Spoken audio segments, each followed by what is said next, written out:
guys, what's up? Evrelia here. This is a quick rundown of the Sha-of-Pride encounter on the PTR.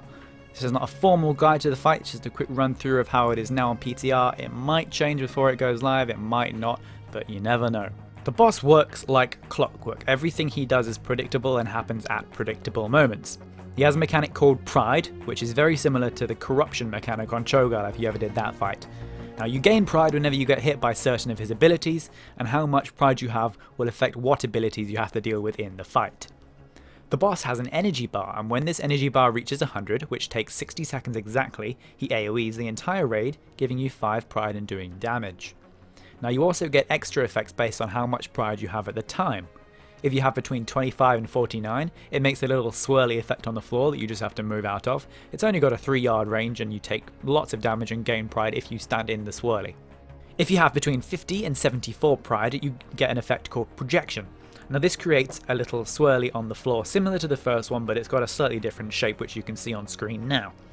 Now, the one that is your projection will have a green arrow in it. Now this can be quite confusing because a lot of different people will have projection at the same time, and you can see theirs, but only yours will have the green arrow in it, so you have to make sure that you stand in the one with the green arrow in. If you don't stand in it, the whole raid will take massive AoE damage. If you do stand in it, nothing will happen.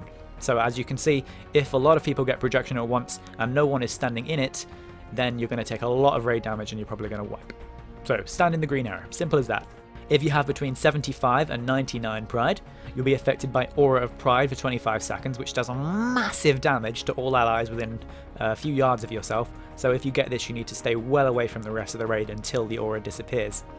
If you have 100, you'll become Overcome.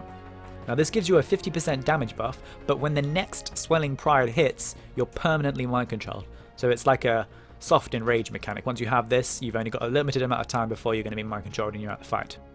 Now he has a few other mechanics. He has something called Mark of Arrogance, which does 45k damage per second on the people it's affected on, and he'll cast it on 2 enemies. If this is dispelled, the dispeller gains 5 pride.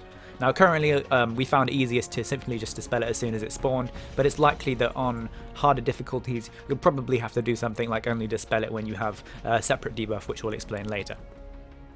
At 35 energy, he'll use an ability called Self-Reflection.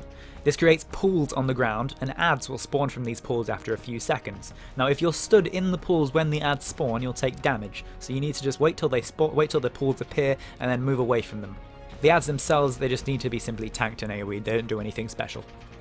Now he'll also use an attack called Corrupted Prison, which is the most interesting mechanic of this fight. This traps 2 players, 1 in each prison. Now it's always in the same prison, so you can see there's 4 prisons in the room, but he'll always use the same 2, at least on 10 man.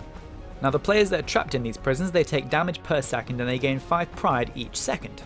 To free them, 1 person has to stand in each of the yellow rooms beside the prison.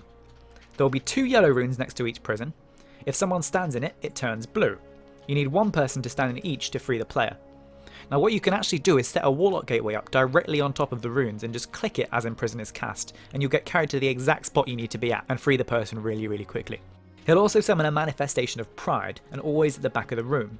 Now they have a cast which does damage and it gives pride, but you can interrupt the cast and it's very easy to interrupt it every single time, and you should definitely do that.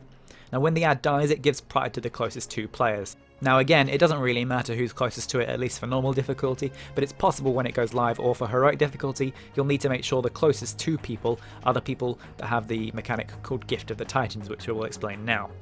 Now Gift of the Titans is a debuff that he's going to cast on 3 players. Those players are immune to all pride gaining effects whilst they have this, and if those 3 players move within 8 yards of each other, they'll gain a haste, damage and healing buff which lasts for 15 seconds. So whenever this is cast, the 3 people that get it simply run together to get the buff, and then they don't really need to worry about it anymore. On other difficulties, like I say, you may need to do a bit more than that. You might need to make sure you're closest to the Manifestation of Pride when it appears, and maybe some other mechanics as well, but there's nothing really that you need to worry about, at least on the way the encounter is tuned right now for normal mode.